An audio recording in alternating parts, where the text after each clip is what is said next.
Reed Richards is elastic. Sue Storm can fade from sight. Oh, the Johnny is the Human Torch, and the Thing just likes to fight. Man, this thing just writes itself.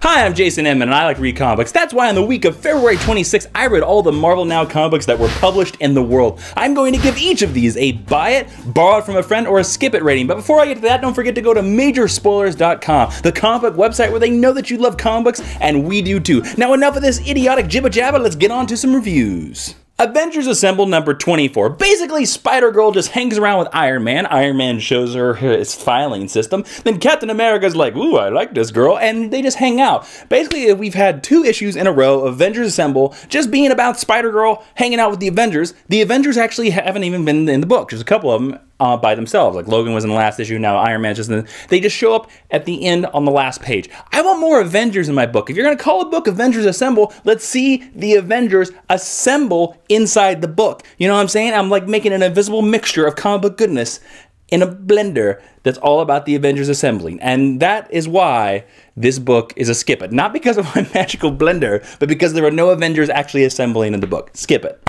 Fantastic Four number 1. Reed Richards is elastic. Okay, I won't sing any more of that song, but I was very enthusiastic when this issue came out. I'm a big fan of James Robinson. I'm a big fan of the Fantastic Four. The Fantastic Four, to me, are one of Marvel's premier ideas. They're like Star Trek for superheroes. They're great. New ideas, new places, new things. This issue, I am happy to say, I feel captured that. Now, they kind of did go back to the standard archetypal roles for each one of them, Reed. But I appreciate that after the craziness of Hickman and the kind of like mellowness of a Fraction run where nothing really much happened, I like that we're like, let's go back classic. I assume a writer like James Robinson can handle the stuff like that. And I wasn't too happy with the new costumes, but you know what? They kind of grew on me. I think they're black and red because, as we see in the beginning of this issue, it is all about the fall of the Fantastic Four, and they're trying to represent blood and death. I'm excited to see where this book is gonna go. I bought this first issue with the fact of just being like, okay, I'm gonna buy it because the Fantastic Four are some of my favorites, and let's see if they can pull it off. And I'm happy to say that I now added this to my pull list. If you like the Fantastic Four and you're big fans of them like I am, this is a book for you. If you don't like the Fantastic Four, I would say stay far, far away from this book. This is a definite buy it for me. Guardians of the Galaxy number 12. Rocket is a raccoon, and the Groot just likes to Groot. Does that song work? I don't know. I promise no more singing for the rest of this video. I don't make that promise. Guardians of the Galaxy number 12 is another tie-in to the trial of Jean Grey, number 12. And you know what? I actually liked it. I'm not a big fan of the Guardians of the Galaxy, but this really seemed like an all-new X-Men book. This didn't seem like a Guardians of the Galaxy book. The Guardians were very peripheral on the sides. Now, this book, while dealing with a very cliche idea to me of the trial of Jean Grey, that of course the Shi'ar, or how you say that name, the organization with Gladiator, they think that this young Jean Grey, who has nothing to do with old Jean Grey, of course is responsible for all her crimes, which is a stupid idea from Star Trek that I can't believe we're dealing with again. But the fact that this book is mixed in with moments of Corsair, who the hell is he resurrected? Who knows how he's resurrected and how he deals with a young Cyclops again, a young Scott Summers, is a very powerful moment. It works. And also when Cyclops cries later in the book, spoilers, it's very powerful. It works. And the character that gives him a hug works even more. So as long as they keep this event mixed in with strong, powerful character moments, I am there. And this book is a buy it. Hawkeye number 15. The main plot of this book is that Hawkeye's pants can't stay up. Yeah, that's right. His drawstring doesn't work. And while you may say that that sounds like a stupid idea and why would I ever read this book, it actually works. And it's another issue in one of the greatest modern comic book runs of our time. Go buy this book. You do not want to be behind on this book. Buy this book. Buy it, buy it, buy it. Pants, drawstring, serious thwack.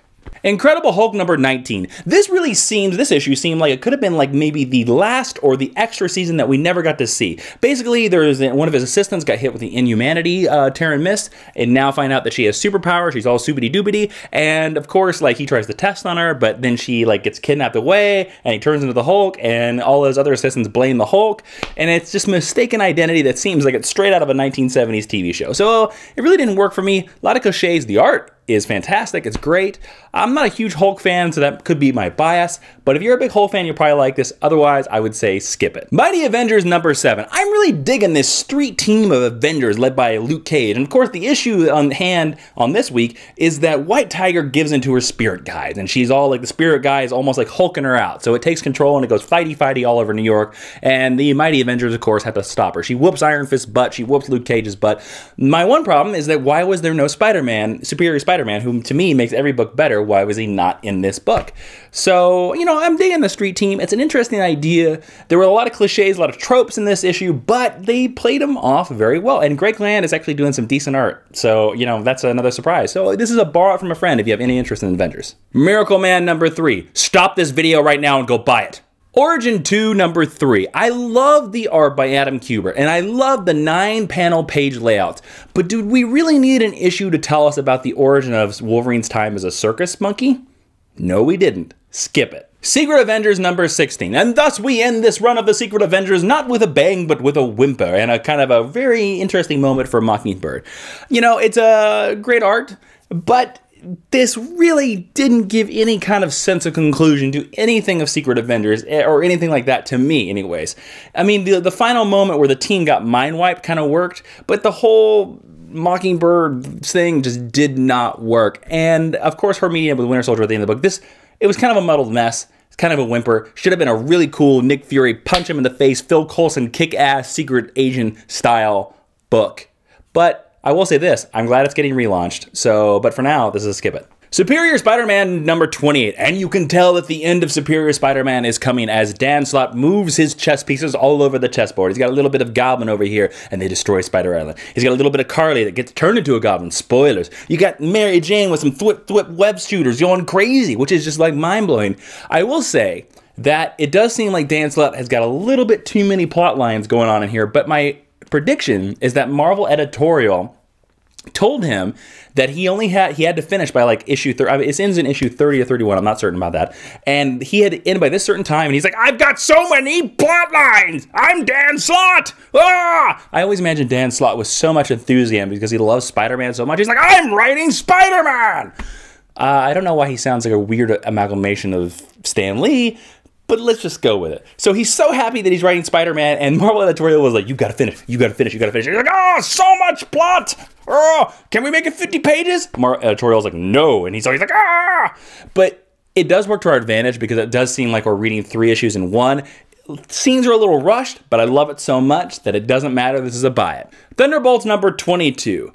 It's a silly, fun, rompy book about hell. Yep, that's what I said, about hell. You know, if you like the Marvel characters that kill and wear red, then you'll probably love this book. I don't really dig any of those characters, so I didn't really like this book. I don't really care much for hell, so I'm going to say skip it. Uncanny Avengers number 17. This book was just a big punch him in the face. If you like tales about the penultimate chapter before alternate Earth, you know, like the stories where like the Earth is destroyed and what have we done? Oh my God, if we'd only saved that baby, then the world would be saved. If you like stories like that, then you love this because this is the chapter right before the world goes to hell. And I know they're going into this like Planet X storyline. So, you know, it's a big action, big epic, and I appreciate that Rick Remender introduces science fiction ideas into the X-Men and the Avengers universes. I appreciate that. You know what? This book is a buy it. Wolverine number 2. A healing factor-less Wolverine gets a pep talk of Superior Spider-Man, basically telling him to go be a bad guy. Yeah, I said that right. Spider-Man told Wolverine to go be a bad guy.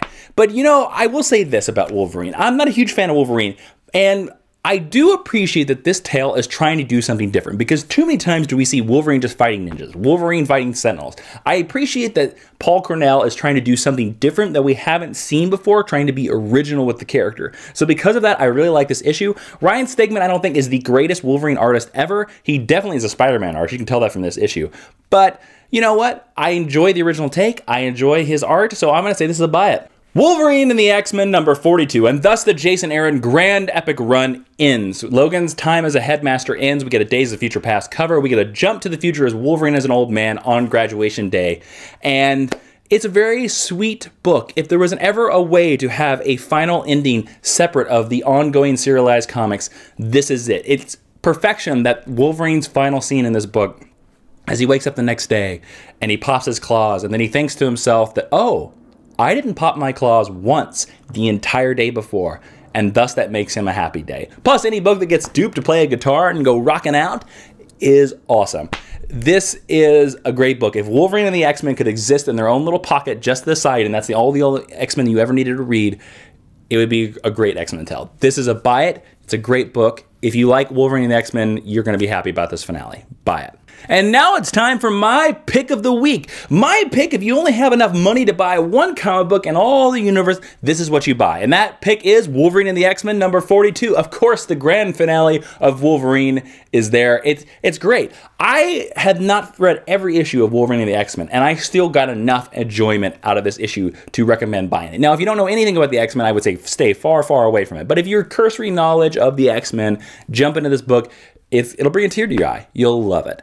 And that's all the Marvel Now comic books for February 26th. As always, don't forget to go to majorspoilers.com, the comic website where they know that you love comic books, and we do too. They have comic book reviews. I read an editorial about when do you think the all-new X-Men will go home. Very good read. There's lots and lots of comic book reviews on there. Go check it out. Also, if you like podcasts, on iTunes and Stitcher, I have my new podcast called Geek History Lesson. All the links are downstairs below this video. You can go download it, leave me a rating and review. It really helps out. Next week, we are going to be doing Loki. We're going to give you a lesson about Loki. That's what the podcast is all about. Like, we teach you about geek history things.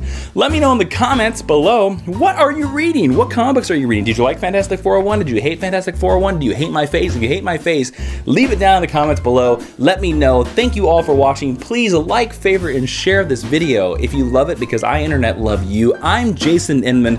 Be seeing you. Do you think he super farms? I think so. But what does he super farm? Super corn? I mean, no, it's Milo. Wreck your He goes insides. Milo, man. Oh, really? Yeah, corn's too north. That's Nebraska. Oh, okay. Oh, I'm sorry. No. Hey, guys, it's our time after the credits. I just wanted to be really short this week. I've been noticing a trend, and it hasn't been just on my videos, but I've been noticing all over YouTube. And all I gotta say is this, like, you can hate whatever video you want. You can hate me, you can hate people I bring on videos, you can hate anything. But, you know, I've noticed this trend where people just give their gut reaction, and they'll just be insulting and really, really just, you know, mean. And like I said, it's not just my videos. I've noticed that on a bunch of my friends' videos as well. Like, they'll just say, like, they won't say like, ah, I didn't like this video, or like, you know, this video could have been shorter, or, you know, your editing was bad. You know, those comments, fine. Go for it. You know, say like, oh, your lighting sucked, your camera sucked. But instead of giving comments like that, what they'll do is they'll be like, you're a jackass. You're stupid, man. You made this video and you're a piece of crap. And really, I don't understand, like, how are those comments even constructive? They don't. They're just insulting. So, you know, I'm not blaming anybody out there, but, you know, if you see commenters out there on YouTube and they are doing things like that, you know, shut them down. I like to shut them down with kindness. I always like to give them their insult back and then be like, thanks for watching. You know, just, you know, kill them with kindness. That's what I say. Kill them with kindness. But, you know, if you're thinking about leaving a comment on a video, any video you're watching, you know, think about that there's a person on the other side. Think about you're saying that comment to that person's face. Would you say it to their face? Would you go right up to somebody and be like, you should die because this video sucks? No, you wouldn't say that. You'd never say that. But you might say like, hey, your editing just doesn't work on this video. So just think about that when you're commenting on YouTube. You know, just thoughts. So, yeah. Reading comics while singing songs.